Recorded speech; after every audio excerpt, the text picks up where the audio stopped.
കുഞ്ഞു ചെക്കൻ്റെ നൂലുകെട്ടിന് വേണ്ടിയിട്ട് ഗോൾഡ് വാങ്ങിക്കാൻ വേണ്ടിയിട്ട് ഇറങ്ങാനായിട്ട് ഇങ്ങനെ റെഡിയായി കൊണ്ടുവന്നപ്പോഴാണ് നമുക്ക് മീഷോ എന്നൊരു പാഴ്സൽ വന്നിട്ടുണ്ടായിരുന്നു. അപ്പോൾ ഇത് ഞാൻ ഓർഡർ ചെയ്തിട്ടുള്ള ഒരു ഫ്രോക്ക് മോഡൽ ഒരു ടോപ്പായിരുന്നു. നല്ല രസമുണ്ടായിരുന്നു. എൻ്റെ ഫോട്ടോസ് കണ്ട് ഇഷ്ടപ്പെട്ട് വാങ്ങിച്ചതാണ്.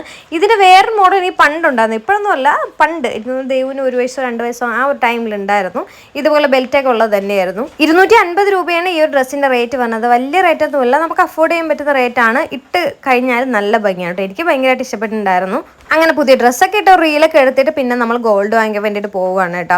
പോണ വഴിക്കാണ് നമുക്ക് ഒരു കൊറിയർ കൊടുക്കണം, കൊറിയർ കൊടുത്തിട്ട് വേണം പോകാൻ വേണ്ടിയിട്ട്. അങ്ങനെ പോകുന്ന വഴിക്ക് ഞാൻ ജസ്റ്റ് ക്യാമറ ഓണാക്കിയപ്പോൾ ദേവുട്ടി ഇങ്ങനെ നിസ്സഹായമായ ഫേസ് ആയിട്ടിരുന്നിട്ട് എന്നെ ഇങ്ങനെ നോക്കണം. വേറെ ഒന്നുമല്ല, എൻ്റെ മഴയിൽ കുഞ്ഞാവ് ഇരിപ്പുണ്ട്.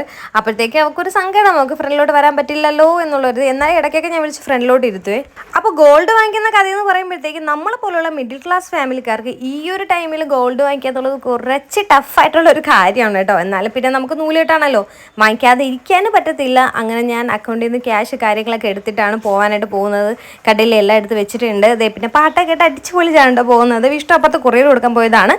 അതിനുശേഷം നമ്മൾ സ്വർണ്ണക്കടയിലെത്തി കുറച്ച് സാധനങ്ങൾ മേടിച്ചിട്ടുണ്ടായിരുന്നു. അങ്ങനെ ഞാൻ മാലയും കാര്യങ്ങളൊക്കെ നോക്കിയായിരുന്നു. പക്ഷെ നമ്മൾ ഇവിടെ നിന്ന് മാല മാത്രം എടുത്തിട്ടുണ്ടായിരുന്നുള്ളൂ. പിന്നെ നമ്മൾ പോത്തങ്കോട് വന്നിട്ടാണ് ബാക്കി സാധനങ്ങളൊക്കെ വാങ്ങിച്ചത്. അപ്പോൾ ഇവിടെ നമ്മളെ വീഡിയോസ് കാണുന്ന ആൾക്കാരൊക്കെ ഉണ്ടായിരുന്നുണ്ട്. അങ്ങനെ അവരൊന്ന് സംസാരിക്കുകയൊക്കെ ചെയ്തു. പിന്നെ നമ്മൾ അങ്ങോട്ടും ഇങ്ങോട്ടും ക്യാമറ ഓണാക്കി കുറേ വീഡിയോസ് കാര്യങ്ങളൊക്കെ എടുത്തു. പിന്നെ ദേവൂട്ടി അങ്ങോട്ടും ഇങ്ങോട്ട് ഭയങ്കര ഓട്ടം വരുന്നുണ്ട്. അപ്പോൾ എന്തായാലും നമ്മൾ ഇവിടുന്ന് കുറച്ച് സാധനം വാങ്ങിച്ചു. അതിനുശേഷം നമ്മൾ പോത്തങ്കോട് പോയിട്ട് ബാക്കി സാധനങ്ങൾ വാങ്ങിച്ചു. പക്ഷേ പോത്തങ്കോട് പോയിട്ടുള്ള എടുക്കാനുള്ള ടൈം എനിക്ക് കിട്ടിയില്ല. കാരണം നൂലേട്ടിന് തലേ ദിവസം ആയതുകൊണ്ട് തന്നെ നമ്മൾ ഭയങ്കര ഒട്ടപ്പാച്ചിലായിരുന്നു. ഇത് കഴിഞ്ഞിട്ടാണ് നമ്മൾ പോയിട്ട് വിഷ്ണുവിന് മുണ്ടും അതുപോലെ തന്നെ നമ്മുടെ നെയിം റിവീൽ ബോർഡൊക്കെ നമ്മൾ പിക്കപ്പ് ചെയ്തത്. സോ അതിൻ്റെ കുറച്ച് ബിസി ആയിരുന്നു കേട്ടോ.